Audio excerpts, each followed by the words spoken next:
안녕하세요. 김경수입니다. 오늘 이 시간에 공부할 작품은 박인도 선생님의 선상탄이라는 작품인데요. 여기 그 선상탄 할 때 이 선자를 보게 되면 이 선자가 무슨 선자냐면 배선자예요. 배.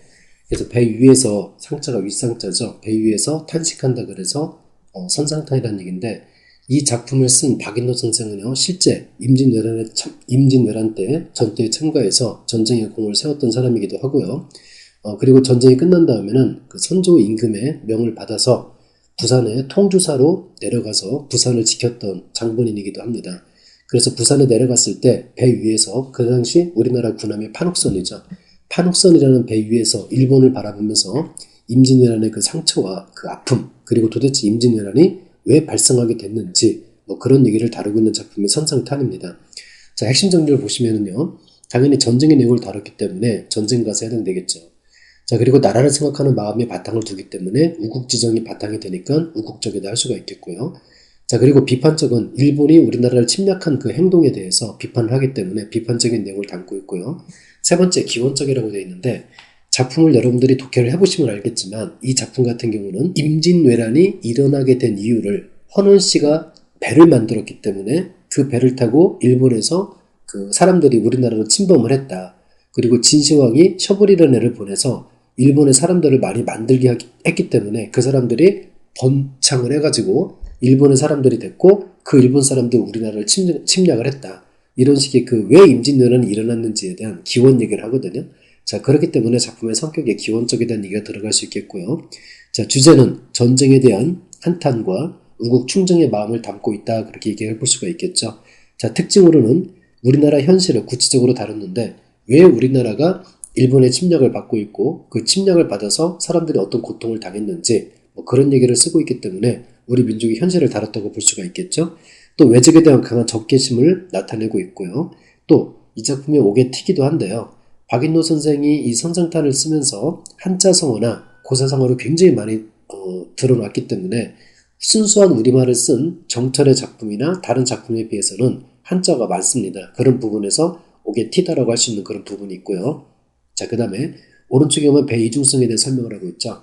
자, 이 작품의 가장 중요한 부분 중에 하나인데 박인도 선생이 생각할 때 옛날 그 배들은 풍류를 즐기고 그 술을 마시고 자연을 즐기는 그런 목적으로 사용됐다라고 생각해서 그 배를 풍류의 배다. 과거의 배는 그렇게 생각을 했는데 현재는 지금 임진왜란이 터졌죠. 그래서 그 배가 우리나라로 들어와가지고 전쟁을 일으켰기 때문에 이 배를 옛날의 배와는 다르게 그 전쟁의 목적으로 사용되고 있는 배다. 이렇게 얘기를 하는 부분이 있어서 그 배 이중성이 이 작품 속에 들어가 있습니다. 일단 여기까지 작품의 그 기본적인 개관 살펴보고요. 이제 작품 독해 들어가 보도록 할게요. 이제 선상탄 본문 독해 들어가 볼게요.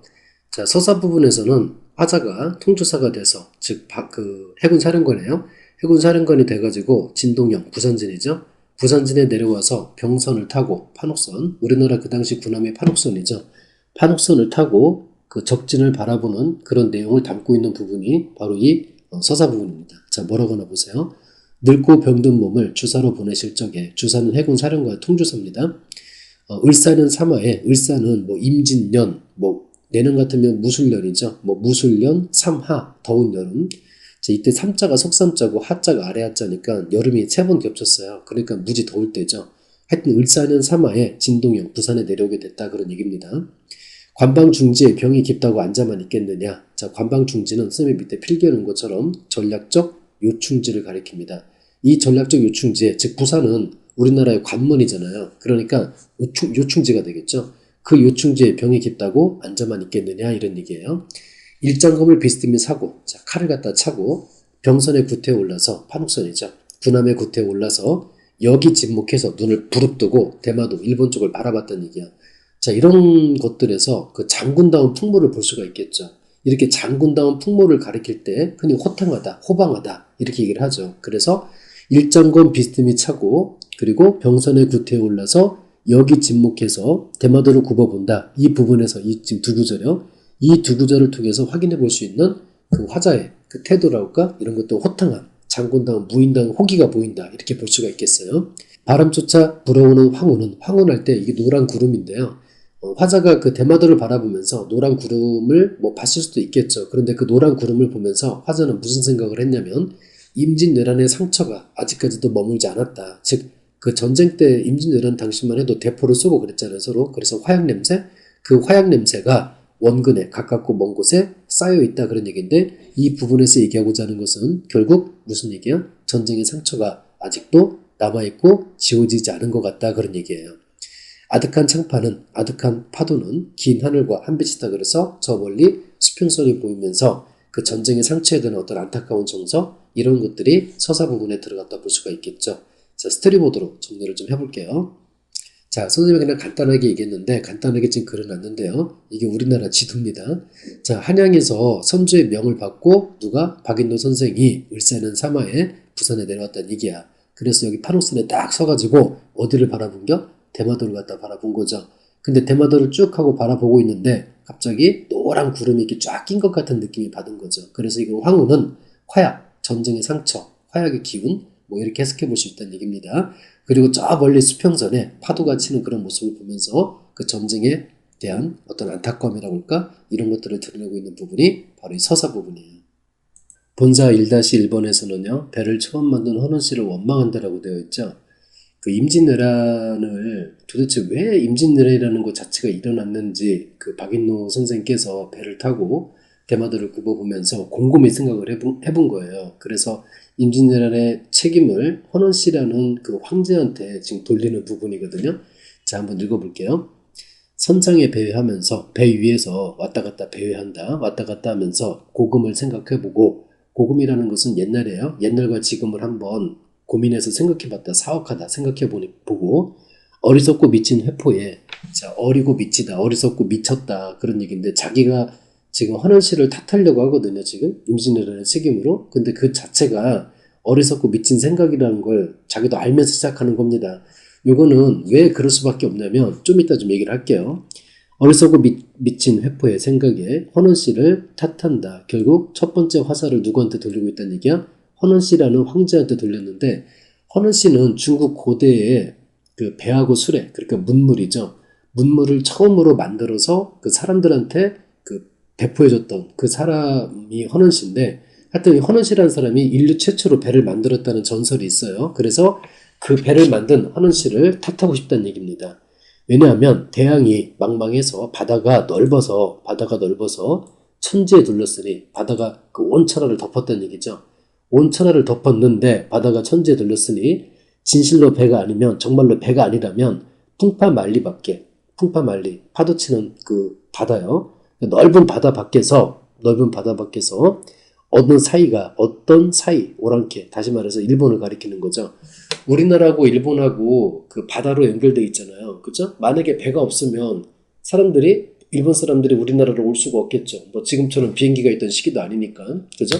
그래서 헌원씨가 배를 만들어서 그 배를 타고 일본 사람들이 우리나라로 쳐들어올 수 있었다라고 생각을 하니까 헌원씨를 탓한다는 얘기예요. 자, 그래서 어느 오랑캐가 엿볼 것인가, 무슨 일을 하려고 배를 만들기를 비롯했단 말인가.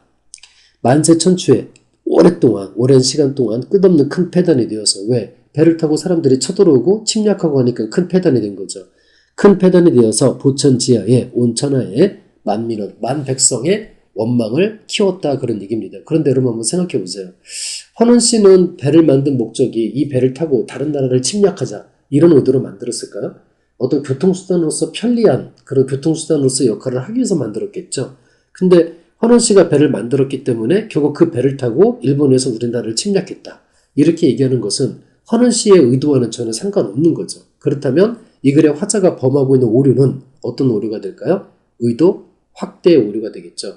의도 확대의 오류는요, 여러분들 어렵게 생각할 거 없어요. 예를 들어서 오늘 학교에 갔는데 어떤 여학생이 처음 자기를 봐가 남학생을 봐서 제가 마침 사탕 하나 갖고 있길래 사탕 하나 줬어요. 근데 그 남학생이 그걸 딱 보고 저 여자애가 날 좋아하나 봐, 이렇게 생각하는 것 자체가 의도 확대 오류가 될 수 있죠. 그 사람은 아무런 그런 어떤 의도가 없었는데 그것을 마치 다르게 해석해가지고 그 사람의 생각을 잘못 해석하는 경우가 있는데, 이거를 가리켜서 의도 확대 오류라고 합니다. 자, 이 부분 스토리보드로 정리를 해볼게요.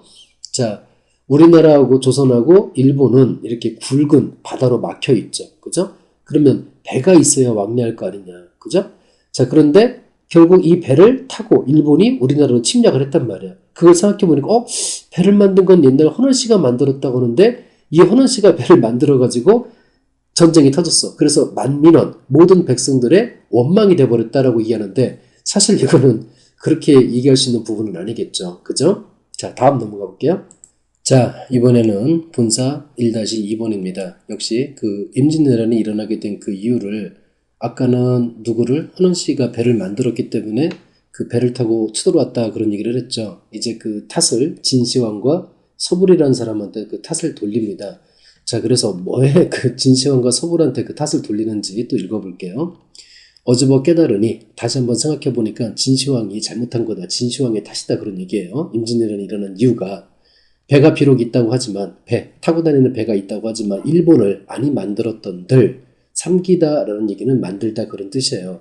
자, 오른쪽에 잠깐 보시면 진시황을 원망하는 이유가 그 진시황이 불로초, 그러니까 자기가 그 불로장생을 하고 싶은 꿈이 있었죠. 영원히 죽지 않은 영생을 원하는 게 진시황의 꿈이었는데 그래서 그 우리나라 동해하고 일본 쪽에 신선이 산다. 그래서 그 신선한테 불로초를 구해와라 해가지고 신하들을 일본으로 3,000명이나 보냅니다. 근데 그 신하들이 일본에서 불로초를 찾아가지고 그 중국에 갈 수 있어요? 불로초 자체가 존재하지 않는데 어떻게 가요? 그러니까 또 중국에 그냥 아무것도 빈손으로 가면 어찌 돼요? 죽어버리죠. 그러니까 할 수 없이 일본에 그냥 망명을 해버린 거예요, 신하들이. 그래서 그 3,000명이라는 되는 사람들이 전부 다 그 일본의 어떤 그 문물을 전해주면서 일본 사람들 왜구가 됐다는 얘기죠. 그렇기 때문에 그 왜구들이 막 번창을 해가지고 번식했다는 건 좀 사람한테 쓰는 말로 좀 적절하진 않은 것 같죠. 하여튼 일본 사람들이 막 늘어나가지고 결국 그 사람들이 우리나라를 쳐들어오게 됐다라고 생각해서 진시황을 탓하는 겁니다. 자, 다시 본문으로 돌아가 볼게요. 진시황의 탓이로다. 배가 비록 있자고 하지만 일본을 많이 만들었던들 일본 대마도로부터 빈배가 저절로 나올 거냐 이겁니다. 왜? 사람이 존재하지 않는 곳이었는데 진시황이 사람을 보내는 바람에 거기 시조가 돼가지고 그 사람들이 그 왜구가 돼버렸다라고 생각했으니까 누구 말을 믿어듣고 불로초가 있다는 말을 누구 말을 믿어듣고 동남 동녀를 소년 소녀들을 그대로 들이다가 그토록 많이 데려다가 보내가지고 해중 모든 섬에 일본에 있는 모든 섬에 난당적 왜구를 만들어 두고 기쳐두고 분통 터지는 수욕이라는 것은 치욕이야 치욕. 분통 터지는 치욕이 화하에까지 미치게 만들었다. 화하는 중국입니다. 자, 이 구절은 여러분들이 좀 알아두셔야 되는데요. 분통 터지는 치욕이라는 것은 그 우리나라가 당한 치욕이에요. 그건 뭐냐면 임진왜란의 치욕이죠. 근데 임진왜란 때 풍신수길이 도요토미 히데요시가 우리나라를 침범하면서 어떤 명분론을 내세웠냐면 우리는 조선을 치고 싶은 생각이 없고 명나라를 치고 싶은데 너네가 길을 좀 내달라, 다리가 내달라라고 합니다. 그걸 정명가도다라고 얘기를 하거든요. 정명가도. 즉 명나라를 정벌하는데 다리가 돼달라, 길이 돼달라 이렇게 조선한테 얘기를 한 거야. 조선의 입장에서는 당연히 명나라가 우리나라보다 상국이고 조선이 명나라를 섬기고 있는 입장이었는데 당연히 일본 얘기를 들어줄 리가 없죠. 그러니까 일본 애들이 당연히 그걸 구실 삼아가지고 쳐들어와 버린 거예요. 그게 임진왜란이거든요. 결국은 중국에까지 그 임진왜란의 치욕이 미치게 된 그 이유는 바로 뭐 때문에 그런 거예요. 일본 놈들이 정명가도를 내세웠지 않느냐 이거죠. 그죠? 그러니까 그 임진왜란의 치욕도 너네까지 미치게 됐다 그런 얘기를 하고 있는 거예요. 장생불사야 불로장생초를 얼마나 얻어가지고 만리장성 높이 쌓고 몇만 년을 살았느냐. 너 몇만 년 사는 것도 아니고 그냥 남대로 죽어가니 남과 똑같이 죽었던 이거 진시황도 결국은 유익한 줄 하나도 모르겠다. 어즈버 생각하니 다시 한번 생각해보니까 이번에는 셔블의 무리가 등자는 무리입니다. 무리 군자.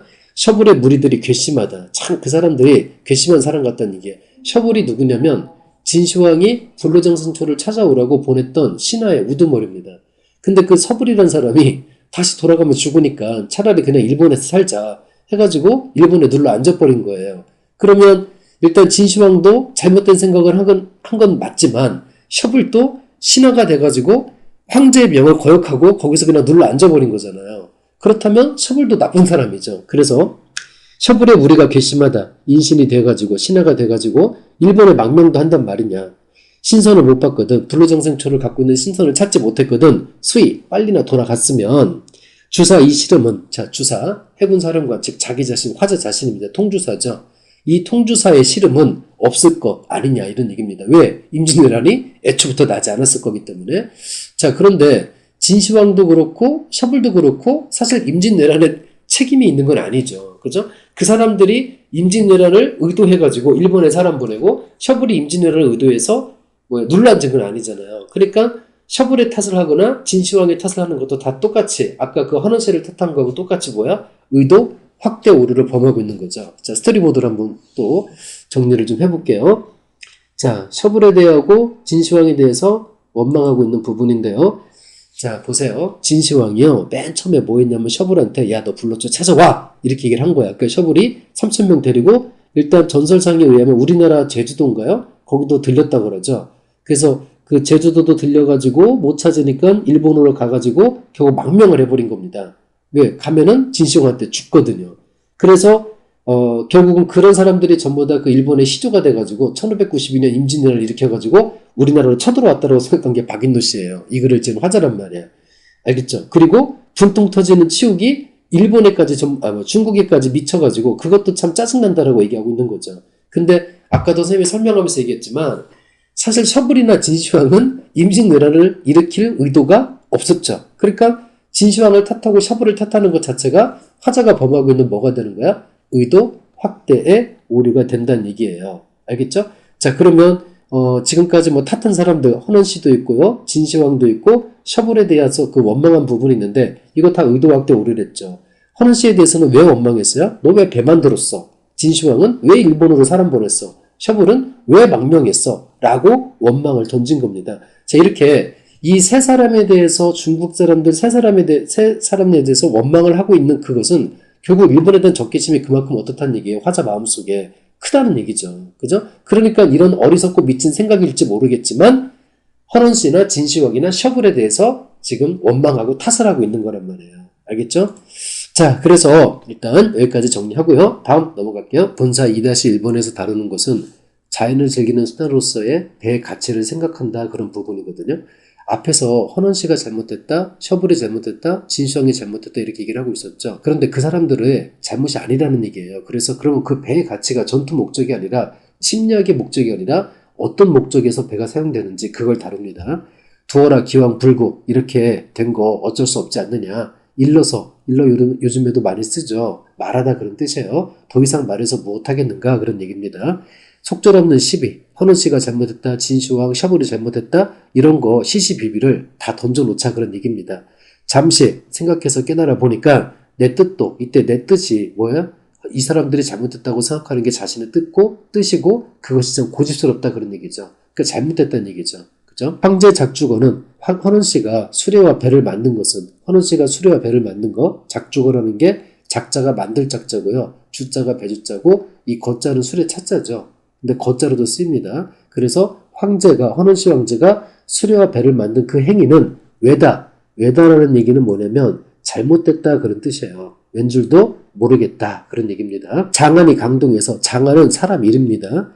장안이라는 사람이 강동지방에 갔을 때 추풍, 바람과 가을바람이죠. 가을바람을 만났다 하더라도 편주고 난이 탔다면 편주라는 게 조각배거든요.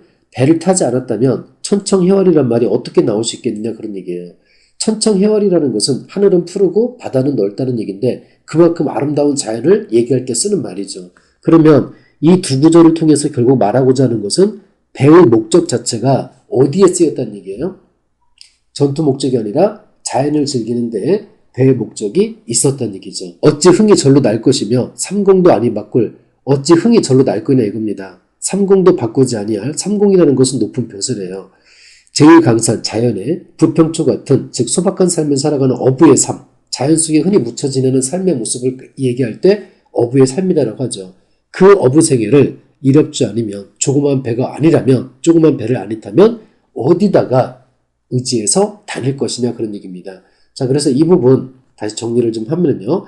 화자가 가만히 생각해 보니까 황제가 배를 만든 것은 잘못이 아니라는 얘기예요. 그리고 자신이 황제의 잘못을 잘못했다고 얘기하는 것 자체가 고집스럽다라고 얘기를 하죠.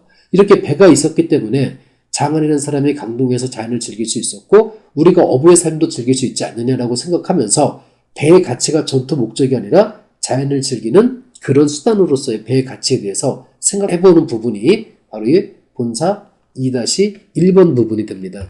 자, 그 다음에 이제 넘어가서요. 본사 2-2번 볼게요. 자, 그런데 이렇게 과거와 달리 배가 전쟁의 수단으로 쓰이고 있다라고 하면서 안타까워하는 장면이 이 속에 지금 들어갑니다.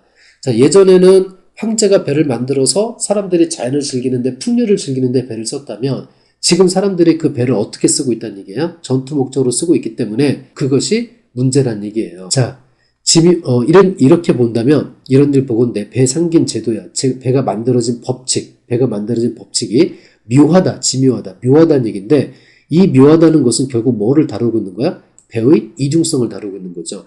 배는 원래 풍류로 만들어졌는데 지금 사람들이 뭐로 쓰고 있다는 얘기예요? 전투로 쓰고 있다는 얘기니까 배의 이중성을 바탕으로 봤을 때 배가 만들어진 이 법도가 참 묘한 것 같다 그런 얘기예요. 어째서 우리 무리들은 날아가는 듯한 판옥선, 군함을 밤낮으로 비스듬히 타고 음풍영월하되 자연과 함께 놀긴 노는 것 같은데 흥이 전혀 나지 않는다. 왜 흥이 나지 않을까요? 배를 타고 자연을 대하는 건 옛날이나 지금이나 전투 목적이나 풍류 목적이나 똑같아요. 그런데 왜 흥이 나지 않을까? 왜? 자기들은 배를 뭐로 쓰고 있기 때문에 풍류를 즐기는 게 아니라 전투를 목적으로 쓰고 있기 때문에 흥이 나지 않는다라고 얘기하고 있는 거죠. 자, 그리고 이제 뒤에 넘어가니까 석일 주중에는 옛날입니다. 옛날 배 안에는 배만이 낭자하더니 술잔과 술이 낭자했다는 얘기죠. 그러니까 과거의 사람들은 배를 탈 때 풍류 목적으로 배를 탔는데 그런 얘기가 됩니다. 그죠? 근데 금일 주중에는 오늘날 배 안에는 대검과 장창밖에 없대요. 창하고 칼밖에 없다는 얘기죠. 결국 이 말은 결국 과거와 현재를 지금 어찌하고 있는 거야? 대조하고 있는 거죠. 과거와 현재의 대조를 통해서 결국 오늘날의 배가 전투 목적이고 예전의 배가 풍류 목적이었다는 것을 보여주는 거죠. 그리고 또 문장 구조가 똑같죠. 이렇게 두 개의 문장 구조가 똑같은 것들이 반복됐을 때는 어떤 표현이 쓰였다고 얘기를 해요? 대조적 표현이 쓰였다고 얘기를 하는 거죠. 그렇죠? 자, 그리고 이제 다음을 넘어가 보니까 한 가지 배지만 똑같은 배야. 똑같은 배. 한 가지 배. 똑같은 배지만은 가지고 있는 바가 다르다는 얘기예요. 이 무슨 얘기야?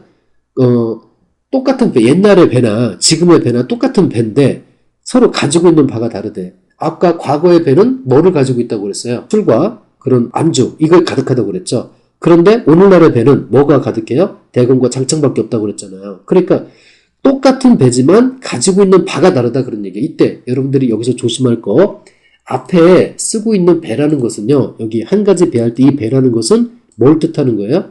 통통배, 쉽을 뜻하는 거고요. 여기 가지고 있는 바 할 때 이 배는 뭐야? 가진 바가 되기 때문에 의존명사가 됩니다. 그래서 앞에 있는 배와 뒤에 있는 배를 여러분 달리 보셔야 돼요. 그 사이 시간이 지나가서 우락, 즐거움과 슬픔이 서로 달라졌다는 얘기입니다. 예전의 배는 즐거움의 대명사였는데 지금의 배는 슬픔의 대명사로 바뀌어버렸다는 얘기죠. 알겠죠? 자, 여기도 정리를 좀 해보도록 할게요. 지금 가장 중요한 거는 배의 이중성에 대한 얘기인데요. 옛날의 배는 이런 식으로 술과 안주가 가득하고 술병도 가득하고 자연을 즐기는 풍류의 배였다는 얘기죠. 그런데 오늘날의 배, 이 판옥선이고 이게 일본의 안택선입니다.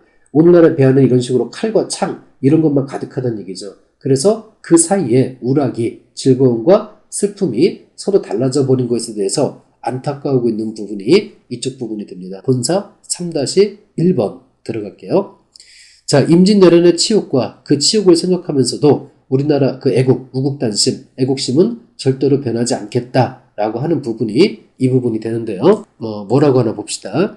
때때로 머리를 들어서 북쪽 임금님을 바라본다는 얘기야. 그래서 이 글의 화자가 때때로 머리 들어서 임금님을 바라보면서 상시라는 것은 슬픈 시기입니다. 임진왜란의 아픔을 담고 있는 그 시기에 살고 있는 늙은 신하의 눈물, 늙은 신하가 눈물을 천일방, 하늘 아래 떨어뜨린다는 얘기예요. 오동방, 우리나라의 문물이 한나라, 당나라, 송나라, 즉 중국이죠. 중국에 뒤지지 않는다. 디랴마는 뒤지지 않는다. 그러니까 문화적으로도 우월의식을 가지고 있는 거죠. 그렇죠? 우리나라도 문화가 굉장히 대단하다 그런 얘기예요. 국운이 불행해서 나라에 운이 없다 보니까 해추흉모라는 것은요. 바다에 추악한 무리들의 흉악한 음모. 다시 말해서 바다에 추악한 무리가 누구야? 일본 사람들, 왜구들이죠. 그 왜구들의 음모, 흉악한 음모, 즉 임진왜란입니다. 임진왜란의 만고의 치욕, 만고의 치욕을 안고 있다는 얘기야. 그 임진왜란의 상처를 가지고 있다는 얘기죠. 누가 그렇다는 얘기예요? 우리나라가 그렇다는 얘기입니다. 100분의 1도 씻어버리지 못했거는 이 몸이 무상한들 할 때 여러분 여기서 주의할 게 좀 있네요. 자, 여기 무상하다라는 말이 나오는데 이 무상하다는 얘기는요. 힘이 없다는 뜻이에요. 근데 이거를 잘못 생각해가지고요. 인생 무상할 때 이 무상, 인생 무상과 똑같다 이렇게 해서 큰일 납니다. 그래서 예전에도 시험 문제예요. 화자는 인생의 무상감을 느끼고 있다 이렇게 출제된 적이 있는데 이 작품은 인생 무상과는 관련이 없어요. 한자가 달라요. 여기 무상이라는 것은 힘이 없다 이런 뜻이고요. 인생 무상할 때 쓰는 한자어는 이렇게 씁니다. 없음 무자에 보통상자를 쓰는 거예요. 알았어? 그래서 이 두 가를 잘 구분해서 이 작품에 인생 무상이 들어갔다 하시면 안 돼요. 이 몸이 무상한들 신하가 되어가지고 힘이 없다 하더라도 신하가 되어서 군달의 길이 달라서 임금과 신하의 신분이 다르다 보니까 옆에서 모시지 못하고 자기가 늙어버렸다는 얘기야. 하지만 우국단심이야. 결국 여기에 가장 핵심적인 주제는 뭐가 됩니까? 우국단심이 되겠죠. 나라를 걱정하는 그 마음은 어떤 조그마한 시간에도 자기가 잊은 적이 없다라고 얘기합니다. 자, 이 부분도 한번 저기로 정리를 해볼게요. 스토리보드로요. 지금 고뇌하는 장군의 모습이 보이죠? 이 고뇌하는 박인노 씨가 북쪽을 향해서 눈물을 떨어뜨립니다. 그 이유가 뭐 때문에? 임난의 치욕을 씻지도 못했고 궁달의 길이 달라서 늙어버렸어요. 하지만 화자는 어떻게 하겠다는 얘기예요? 우국단심을 변하지 않고 끝까지 나라를 위해서 목숨을 바치겠다라고 얘기하는 거예요. 자, 그 다음 넘어가세요. 이제 본사 3-2번입니다. 자, 본사 3-2번에서는요. 외적을 물리치겠다는 그런 결의와 의지가 들어가는데 읽어볼게요. 강계경 장기는 비분강개한 마음, 일본에 대해서 비분강개한 그 마음은 노익장을 아직도 과시하고 있다는 얘기. 내가 늙었지만 일본에 대해서 어떤 결의, 일본에 대해서 그런 분노한 마음 이런 거는 지금도 가슴속에 엄청나게 가지고 있다는 얘기죠. 자, 그런데 조그마한 잇몸에 병에 걸렸다요. 늙어서. 그래서 설분 신원이 임진왜란의 분함을 씻고 원한을 씻는 것. 설분 신원은 원함을 씻는 것. 원한을 씻는 것이 어려울 것도 같지만 그러나 사제갈도 할 때 자, 이 사제갈도 생중달을 쫓았고 손빈도 반면을 잡았다라는 고사가 들어가는데 삼국지에 인용된 고사예요.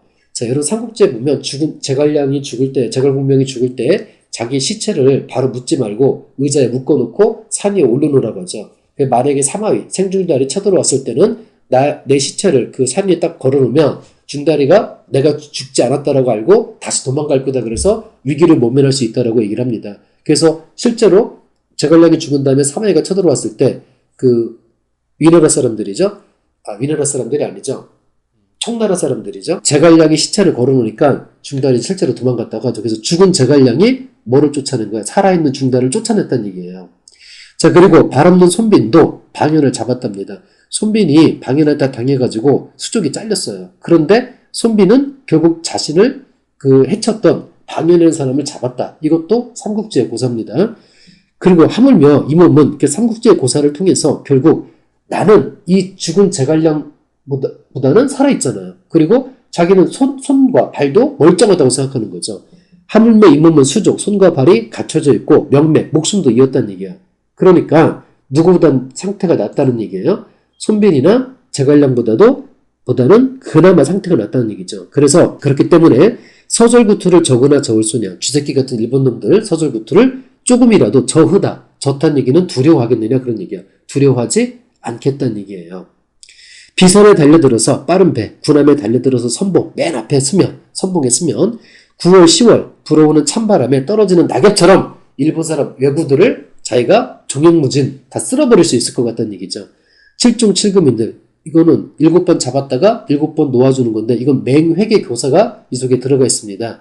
이것도 마찬가지야. 삼국지의 고사가 인용된 거예요. 맹획이라는 사람을 그 제갈공명이 7번 잡았다가 7번 놓아준 적이 있었는데 그 고사가 인용된 거예요. 우리도 못하겠는가? 우리도 할 수 있다는 얘기죠. 자, 그래서 이 부분에서는 결국은 그 장군다운 호탕한 모습이 보이죠. 그래서 무인다운 호탕한 그런 기기가 보이는 부분이 이 부분이다라고 할 수가 있겠고요. 자, 이 부분도 역시 정리를 좀 해보도록 하죠. 틀어보도록. 자, 밑에 내려가면 장군이 서 있습니다. 비분관계한 마음은 노익장을 과시하고 있는데 문제는 병에 걸렸다는 얘기죠. 하지만 죽은 제갈공명도 사마중달을 쫓아냈다고 하고 손빈도 장애를 갖고 있는 손빈도 방연을 잡았다는 얘기가 있지 않느냐. 나는 그런데 죽지도 않았고 또 장애도 없다는 얘기죠. 그렇기 때문에 결국 제갈공명이 맹액을 칠중칠금한 것처럼 나도 일본한테 종횡무진 그렇게 적을 칠 수가 있다라고 얘기를 하는 거죠. 자, 여기까지 하고요. 결사 들어갈게요. 자, 결사입니다. 드디어 결사까지 왔네요. 자, 결사 부분에서는 평화공존의 의지와 태평성대에 대해서 바람을 얘기한다 그런 얘기인데 무조건 일본 놈들 너희들 다 죽여버리겠다 이런 얘기 안 합니다. 너희들이 항복하면 내가 관용정신으로 우리가 잘 받아줄 테니까 너희들이 항복하면 태평성대에서 같이 살아보자 이런 얘기를 하고 있는 게 이 결사 부분이에요. 준비 너희들아 후물거리며 살아가는 섬나라 오랑캐들 왜구들이죠. 왜구들아 수위 거랑해라 빨리 항복해라 그런 얘기입니다. 항자는 불살이니 항자 불살이라는 것은 항복한 사람들은 불살 죽이지 않는다는 얘기예요. 그래서 너를 구태여 섬멸하려고 하는 게 아니다. 그러니까 너희들이 항복한다면 살려주겠다는 얘기입니다. 우왕 성덕이 더군다나 우왕 우리나라 왕이죠. 누구예요? 선조 임금이죠. 선조 임금의 성덕이 우왕 성덕이 육병생 너희들과 함께 살고 싶어한다 그런 얘기예요. 그래서 태평성대 요순군민이 돼서 요순시대 군민은 태평성대와 똑같은 말이에요. 평화로운 시대의 백성들이 돼가지고 일월강화 거기다가 일월강화는 임금의 은혜를 뜻합니다. 임금의 은혜는 조부조하였거든. 아침 조자 부자가 다시 부자고 조자가 또 아침 조자예요. 그러면 아침 또 아침이니까 결국 임금의 은혜가 아침 또 아침. 그러니까 끝이 없다는 얘기죠. 끝이 없으니까 그 전선 타던 우리들도 군함 타고 싸우던 우리들도 어주에 창만하고 자, 고기잡이 배에 노래소리 가득하게 만들고 고기잡이 배에서 노래소리 가득하게 만들고 추월 춘풍 자, 봄과 가을이죠. 봄과 가을에 높이 베고 누워서 배에서 팔베개 하고 누워서 성대 해불 양파 뭐요? 태평성대입니다. 태평성대를 다시 누려보고자 한다 그런 얘기야. 여기서 중요한 건 일본을 섬멸하려고만 하는 게 아니라 너희들이 항복하면 평화적으로 같이 태평성대를 누려보고자 한다는 얘기입니다. 자, 마지막 스토리보드 정리할게요. 화사는 지금 뭐하고 있어요? 얘한테 요구하고 있죠. 빨리 항복하라라고 얘기입니다. 왜냐하면 항자는 불살이고 우리 우왕성덕이 임금의 덕이 너희와 함께 살려고 한다는 얘기죠. 그래서 같이 해불양파, 태평천하, 요순시대의 군민이 되어서 태평천하를 또 어주의 즉 고기잡이 배에 노래소리 가득하게 만들고 팔벽에 하고 누워서 성대 해불양파, 태평천하를 누려보겠다라고 하는 작품입니다. 자, 선상탄 정리 마칩니다. 고생하셨습니다.